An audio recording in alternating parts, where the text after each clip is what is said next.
시민의 눈높이에서 질문하고 한국 사회에 화두를 던지며 더 나은 내일을 만들어가는 뉴스프리즘 시작합니다.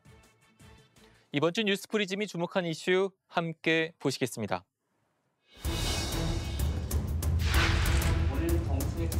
치라든지 또는 점에 대해서 외부 코인 가상자산 공개를 하니까 저는 이게 일종의 국부 유출에 해당될 수가 있겠다 이런 생각이 듭니다. 왕성하게 거래가 될 수 있도록 정부가 그 시장을 억누르기보다는 제대로 된 시장을 만들어주고 시장에서의 거래 규칙을 만들어줌으로써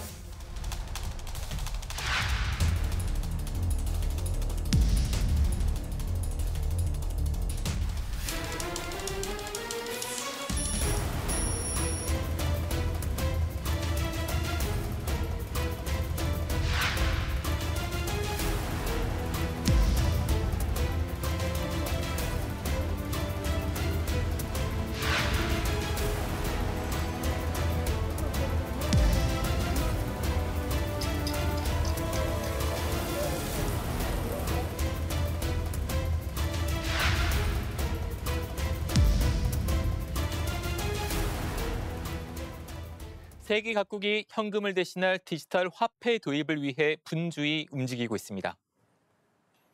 중국은 재작년 디지털 위안화 시범 사업을 시작하고 사실상 상용화 단계에 들어갔습니다.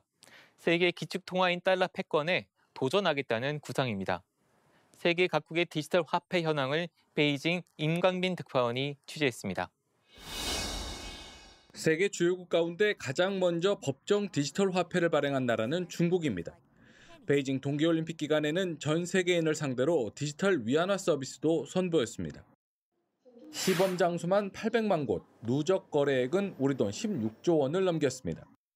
下一步我们将更多场景来使用数字人民币建设具有智慧金融服务优势的全球数字经济标杆城市 중국은 국제 결제 수단인 미국 달러와에 맞서 위안화를 세계 기축통화로 키우겠다는 꿈을 꾸고 있습니다. 민간 중심의 암호화폐 거래는 철저히 차단하고 있습니다. 중국 당국은 지난해 5월부터 암호화폐 채굴과 거래를 규제한 데 이어 9월 말부터는 모두 불법으로 규정했습니다. 돈의 흐름 추적이 불가능한 민간 암호화폐 대신 국가가 통제할 수 있는 디지털 화폐 시장을 키우겠다는 계산입니다.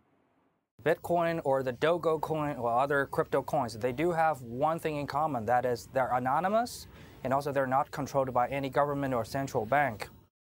중국에 맞서 화폐 주도권을 놓치지 않으려는 미국도 디지털 화폐 도입을 서두르고 있습니다. 2020년 초 디지털 달러 프로젝트를 구축한 미국은 지난해 초 은행들의 스테이블 코인 사용을 허용했습니다. 스테이블 코인은 달러 등 기존 법정 화폐의 가치를 연동시킨 암호화폐로 비트코인 등 일반적인 암호화폐의 심한 변동성을 보완할 수 있다는 게 장점입니다. 유럽 중앙은행도 지난해 7월부터 디지털 유로화 발행을 위한 프로젝트를 본격화했습니다.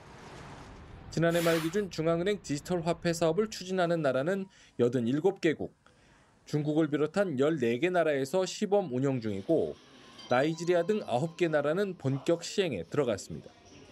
이런 가운데 세계 최초로 비트코인을 법정 통화로 인정한 남미 국가 엘살바도르의 상황은 다소 혼란스럽습니다. Grande me parece a mí significativa para la economía salvadoreña. El gran problema es que el Bitcoin se ha aplicado con un criterio más personal del presidente, ¿verdad? El presidente está gobernando El Salvador como que fuera una de sus empresas. Pueden ahorrar un poquito, saben que es un proyecto a largo plazo. Y dentro de unos 15, 20 años, vamos a ser uno de los países más favorecidos del mundo. 재정 안정성과 건전성, 소비자 보호 등에서 위험성이 크다는 IMF의 지적에도 부켈레 대통령은 국고를 털어 비트코인을 매수했습니다. 엘살바도르의 실험을 계기로 아르헨티나와 파라과이, 탄자니아 등 주변국에서도 비트코인을 법정 통화로 인정하는 방안을 검토하는 것으로 알려졌습니다. 베이징에서 연합뉴스TV 임광빈입니다. 최근 들어 고수익을 미끼로 한 가상화폐 사기 사건 보도를 많이 접하셨을 겁니다. 피해 규모도 점점 커지고 있는데요. 전문가들은 고수익을 보장한다는 광고에 대해 의심부터 하고 투자 전에 적법한 업체인지 꼭 확인해야 한다고 조언합니다. 최덕재 기자입니다. 국민의힘 윤창현 의원실이 제공한 가상자산 범죄 피해 금액 자료입니다. 작년 1월부터 11월까지 관련 범죄 피해액은 3조 원을 넘어섰습니다. 전년 한 해 피해액의 14배 이상 증가한 수치입니다. 수법도 날로 교묘해지고 있습니다. QR코드를 활용해 투자를 유인하거나 영업 손실 발생을 숨기고 허위 광고를 하고 매일 일정 수익을 보장한다고 속이는 등 다양합니다.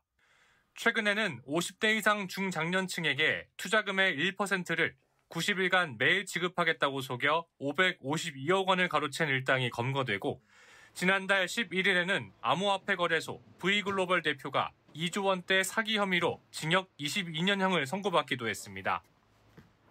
이렇게 사기가 기승을 부리고 있지만 가상화폐 인기는 사그라들지 않고 있습니다. 국내 최대 가상화폐 거래소 회원 가입 수도 계속 늘고 있는 추세입니다. 전문가들은 목돈 마련이 어려운 젊은 층에게 이렇다 할 대체 투자 수단이 부족한 게 가장 큰 원인이라고 분석합니다. 그 집값이 너무 이제 가격이 높고 은행에 예금을 하면 1년에 그 예금이 많아야 2%입니다. 근데 가상화폐 같은 경우는 이 가격 상승 하락에 제한 폭이 없다 보니까요. 친구들 뿌렸다는 이런 소문 많이 듣거든요. 그것도 보면 자기가 투자를 안 하면 자기만 이제 소외되는 거고 소개가 또 오히려 높아요. 전문가들은 고수익을 보장한다는 경우 혹시 사기는 아닌지 능동적으로 확인하는 게 가장 중요하다고 강조합니다. 투자 전 적법한 투자를 할 수 있는 곳인지 확인하는 게 필수입니다. 제도권 금융회사가 아닌 업자와의 거래로 인한 피해는 금감원의 분쟁조정 대상이 되지 않아 피해 구제가 어려우므로 금감 홈페이지로 들어가시거나 아니면은 검색창에서 파인 치시면은 자동으로 금융소비자 정보 포털로 연결되도록 되어 있습니다. 전문가들은 또 원금에 비해 비상식적으로 고수익을 보장한다고 광고하거나 투자금 모집액의 일정 비율을 수당으로 지급한다고 할 경우 경찰이나 금감원, 불법 사금융 신고센터로 신고해야 한다고 덧붙입니다. 하이리스크 하이리턴, 위험이 클수록 수익이 클 수 있지만 급증하는 신종 사기에 유의하고 자기 방어적으로 투자할 필요가 있습니다. 연합뉴스 TV 최덕재입니다. 러시아의 우크라이나 침공 이후 가상화폐 인기가 올라갔습니다. 우크라이나에서는 전쟁통의 은행의 자동 현금 인출기가 지금 작동되고 있지 않답니다. 상황이 이렇자 우크라이나 시민들은 가상화폐 거래를 늘리고 있습니다. 프리미엄 가격까지 주고 구입하는 경향도 보입니다. 가상화폐는 우크라이나를 지원하는 데도 사용됩니다. 최근 한화 49억 원어치에 해당하는 금액이 가상화폐 기부금으로 우크라이나에 전달됐다는 외신도 나왔습니다. 우크라이나로의 금융거래가 원활하지 않은 상황에서 기존 시스템을 우회해 빠르게 돈을 보낼 수 있기 때문에 활용되고 있습니다. 기부운동은 주로 페이스북과 트위터 등 소셜미디어에서 활동하는 친우크라이나 그룹과 가상화폐 모임 등을 중심으로 이루어지고 있습니다. 우크라이나 사태 속에서 러시아 측도 가상화폐에 대한 활용도를 높이고 있습니다. 국제사회가 대대적으로 금융제재에 나선 탓인데요. 금융제재가 은행 전산망을 이용하는 거래를 막는 방식인데 가상화폐 거래는 이런 시스템과 관계가 없기 때문입니다. 디지털 자산 거래소에 대한 자금 추적은 은행과 비교해 상당히 약할 수 있는 셈입니다. 이는 러시아에 대한 경제 제재를 약화시킬 수 있습니다. 경제 제재에 타격을 입은 러시아 부호들도 가상화폐를 모으고 있다고 합니다. 이런 이유로 시장에서 비트코인 등의 가상화폐 가격이 상승하고 있습니다. 이 때문에 미국 정부는 러시아 측의 비트코인 사용에 대해서도 제재하겠다고 엄포를 놓았는데요. 우크라이나 정부도 세계 주요 가상화폐 거래소를 상대로 러시아 이용자의 거래를 금지해달라고 요청했습니다. 그러나 주요 거래소들은 전면적인 금지에 대해서 난색을 표하고 있습니다. 가상화폐 전문가들은 러시아 측의 가상화폐 거래를 통제할 수 있다는 의견도 내놓습니다. 디지털 자산 거래 업체인 샌드엑스 측은 러시아 정부가 중앙은행의 유보금을 관리하는데 비트코인만 독점적으로 쓴다면 비트코인의 속성을 감안해 통제하기가 더 쉬워진다고 주장하기도 했습니다. 우크라이나 사태를 둘러싸고 이처럼 가상화폐가 부각되고 있는데요. 이와 별도로 이미 가상화폐가 안전자산으로 점점 인식돼 가상화폐 경제로 돈이 더 몰릴 것이라는 주장도 나오고 있습니다. 소재영 기자입니다.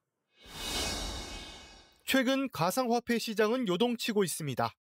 각국 중앙은행들의 기준금리 인상 기조로 전 세계의 유동성이 축소되고 있는 데다 지정학적 이슈까지 겹치면서 대장주 비트코인은 한때 4천만 원 초반선까지 떨어지기도 했습니다. 자칫 2019년 대폭락이 반복되는 것 아니냐는 우려도 나오는 상황. 하지만 시장의 시선은 조금 다릅니다. 시장에선 주식이나 채권 등 다른 투자 수단들과 마찬가지로 금융상품으로 확고히 자리매김했다는 분석이 나옵니다.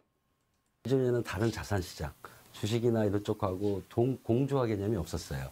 그냥 따로 놀았는데 아마 자산으로 인정이 되기 때문에 공조화 현상이 일어나지 않는가라고. 실제 지난해 말부터 구글 등 글로벌 빅테크 기업의 주가에 따라 가격이 오르내리는 등 일부 연동되는 모습을 보이기도 했습니다. 위험 자산이란 인식도 점차 옅어지고 있습니다. 투자자들은 오히려 금과 달러처럼 가상화폐가 안전자산으로 면모를 보여줄 것으로 기대하고 있습니다. 실제 러시아의 우크라이나 침공 직후 하락했던 가상화폐 가격은 차츰 오름세를 보이고 있습니다. 변동성이 확대되는 그런 시기인 것 같은데 이런 시기에 가상화폐가 좀 안전자산으로서의 어떤 면모가 좀 부각이 된다면은 좀 올해는 좀 상승을 기대해 볼 수 있지 않을까. 이런 투자자들의 기대가 마냥 헛된 것만은 아닙니다. 그동안 가상화폐 자체를 금융투자 수단으로 인정하지 않았던 금융위원회는 가상자산 업권법 마련에 착수한 상태입니다. 당초 올해 초 시행 예정이었던 가상화폐에 대한 과세도 투자자들의 반발 속에 일려 미뤄졌습니다.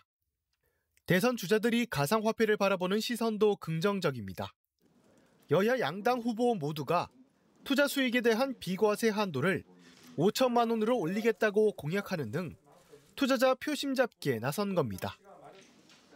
이미 전 세계에서 실제로 이미 존재하는 시장인데 이 점을 우리가 외면한다고 해서 없어지지도 않고 오히려 기회만 잃게 된다는 생각을 하게 됩니다.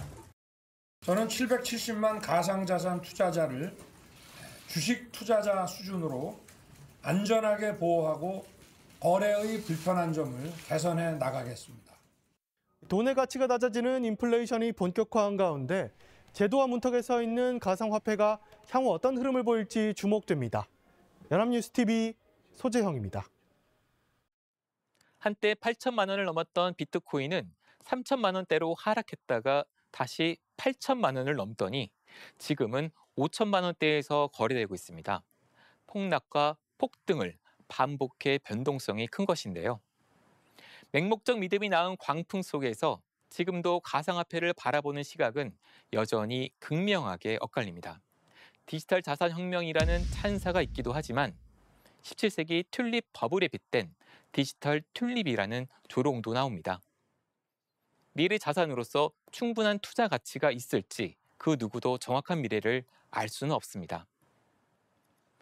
하지만 2030 세대는 코인 투자를 계층 이동을 위한 마지막 사다리로 여기기도 합니다. 이번 대선에서도 관련 공약들이 나오고 있습니다. 이번 대선이 관련법과 제도가 정비되는 계기가 되기를 기대합니다. 가상화폐 시장의 규제와 권장 사이 정답은 어디쯤 있을까요? 이번 주 뉴스프리즘은 여기까지입니다. 시청해주신 여러분 고맙습니다.